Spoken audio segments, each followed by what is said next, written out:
कुछ सपने ऐसे होते हैं जो इंसान को उड़ने का हौसला देते हैं, लेकिन कुछ सपने ऐसे भी होते हैं जो इंसान की जड़ को काट देते हैं।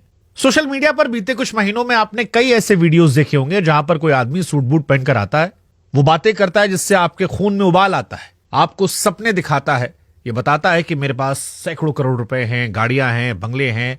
लेकिन क्या वो वाकई में सच है? एक ऐसी इंडस्ट्री जिसमें जुड़े तो करोड़ों लोग हैं, लेकिन वो इंडस्ट्री मीम मटेरियल बन गई है।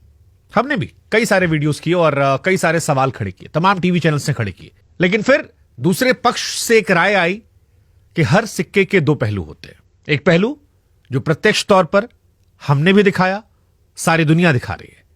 एक पहलू जो वो कहना चाहते हैं, और इसीलिए आज हमें लगा कि दूसरे सिक्के को भी लाते हैं उन कठिन सवालों के साथ जो हमारे मन में थे, जो हमने उठाए थे।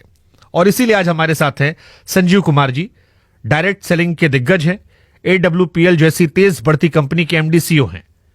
और आज इनसे डायरेक्ट सेलिंग से लेकर MLM और हर वो सवाल हम पूछने वाले हैं जो हमने आपने देखे हैं, सुने हैं, हमारे मन में है और हमने उठाए हैं। बहुत बहुत स्वागत सर आपका। बहुत बहुत धन्यवाद शुभंकर सर आपका कि आपने मुझे ये मौका दिया।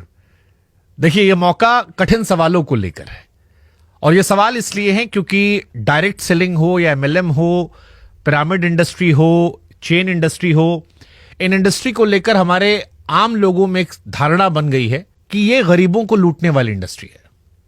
ये वो इंडस्ट्री है जहां पर लोग सूट बूट पहनकर आते हैं, बड़ी बड़ी बातें करते हैं, हवाबाजी करते हैं और सपने दिखाकर उनकी जड़ें खोद देते हैं, जिससे वो निकल नहीं पाते। तो शुभंकर सर, जैसे कि आप कह रहे हैं कि ये गरीबों को सपने दिखाने वाली इंडस्ट्री है, मैं बिल्कुल सही कहता हूँ कि हाँ, हम सपने दिखाते हैं। लेकिन जैसा कि आपने कहा कि लूटने वाली इंडस्ट्री है, तो लूट को हम कैसे समझे? लूट का मतलब होता है जब कोई किसी व्यक्ति से कोई पैसा लेके उसका लॉस कर दे, उसको हम लूट कहेंगे। हमारी इकलौती ऐसी इंडस्ट्री है जहां लूट के नाम पे हम सर सपने दिखाने के नाम पे 54 और 50 पैसे तक नहीं लेते हैं, क्योंकि हम जो भी उसे देते हैं, जो भी ethical product based direct selling company है, वो किसी के पास भी जाती है तो उसको एक उत्पाद देती है, प्रोडक्ट देती है और प्रोडक्ट का प्राइस समझाती है, प्रोडक्ट समझाती है। तो वो व्यक्ति सपनों के पैसे नहीं देता सर, प्रोडक्ट के पैसे देता है। प्रोडक्ट उत्पाद खरीदने के बाद उसका मन करे तो डायरेक्ट सेलिंग करे, मन ना करे तो प्रोडक्ट यूज करे, अपने घर पे रहे, कभी भी डायरेक्ट सेलिंग ना करे। ऐसे बहुत से लोग हैं, सिर्फ हमारे कंज्यूमर हैं, हमारे डिस्ट्रीब्यूटर नहीं है। डिस्ट्रीब्यूटिंग करना उसकी मर्जी है कि वो प्रोडक्ट डिस्ट्रीब्यूट करे, नेटवर्क बनाए, कंपनसेशन प्लान में आए, पैसे कमाए, सपने पूरे करे या ना करे। तो हम इकलौती इंडस्ट्री है सर जो 1 रुपया नहीं, 1 पैसा भी नहीं लेते हैं। हम सपने दिखाते हैं। मैंने कहा सपने दिखाने की एवज में हम गरीब आदमी से कुछ 1 रुपया भी नहीं लेते, और हमारे यहाँ सपने लोग पूरे भी करते हैं। रवि शर्मा भी उन्हीं में से जिसने सपने पूरे किए। रवि शर्मा के पिताजी ने डायरेक्ट सेलिंग ज्वाइन की थी।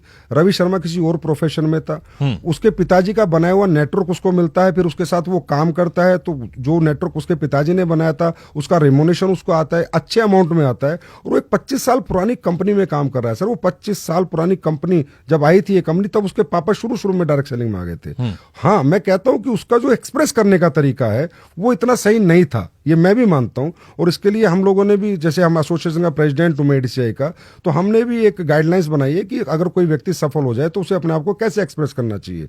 वो कलात्मक था थोड़ा, फिल्में भी बनती हैं सर, सारी स्टोरी रियल नहीं होती, चाहे संभाजी महाराज पे बनी हो, उसमें भी कुछ दृश्य डाल दिए जाते हैं। तो कुछ ऐसे दृश्य उसके साथ हो चुके हैं जो उसने बताया, उसका तरीका ऐसा था कि लोगों को लगा, लेकिन उसने ऐसा कोई बात नहीं कही जो अनऑथेंटिक थी।